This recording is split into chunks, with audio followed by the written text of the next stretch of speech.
दोस्तों, आज का दौर टेक्नोलॉजी पावर, डिजिटल स्ट्रेटजी, मजबूत रिसर्च सिस्टम्स और मुसलसल इनोवेशन कल्चर का दौर है। तुर्किया ने इन्हीं उसूलों के तहत अपनी दिफाई सनअत की बुनियाद मजबूत की है।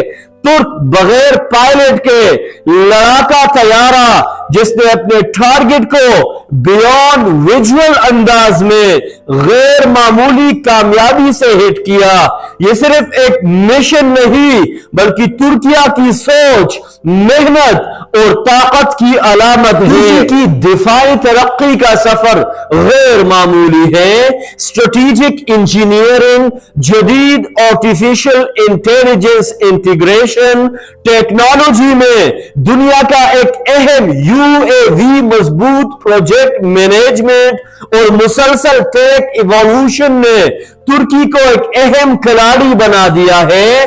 बाइकार के ड्रोन्स आज गेम चेंजर कहलाते हैं क्योंकि इन्होंने दुनिया को दिखा दिया कि स्मार्ट इनोवेशन बड़ी ताकत को भी मुकम्मल बदल सकती है। हमारा सबसे बड़ा मसला यह है कि हम साइंस एंगेजमेंट, मजबूत टेक्नोलॉजिकल इन्वेस्टमेंट, जदीद एजुकेशन अप्रोच और वाज़ेह नेशनल फोकस से दूर है। तुर्की आगे बढ़ा क्योंकि इसने नौजवान टैलेंट पर भरोसा किया, रिसर्च सेंटर्स मजबूत किए, यूनिवर्सिटीज को जदीद बनाया और टेक्नोलॉजी को रियासती तरजीह बना दिया। सवाल यह है दोस्तों कि हम कब ऐसे फैसले लेंगे, कब हम तरक्की के इस रास्ते पर कदम रखेंगे। अगर मुस्लिम ममालिक तुर्की के साथ टेक कोलैबोरेशन, मुश्तरका डिफेंस रिसर्च, मजबूत रीजनल इत्तेहाद और जदीद इनोवेशन पार्टनरशिप कायम करे तो पूरी उम्मा मजबूत हो सकती है।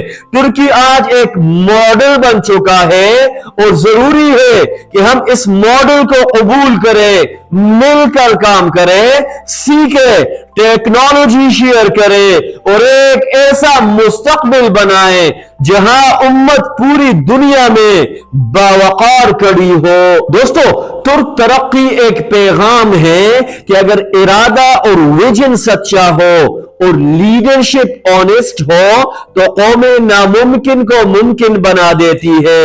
हमें अपनी डायरेक्शन दुरुस्त करनी है, अपने एम को बढ़ाना है, अपने मुल्क को आगे लाना है।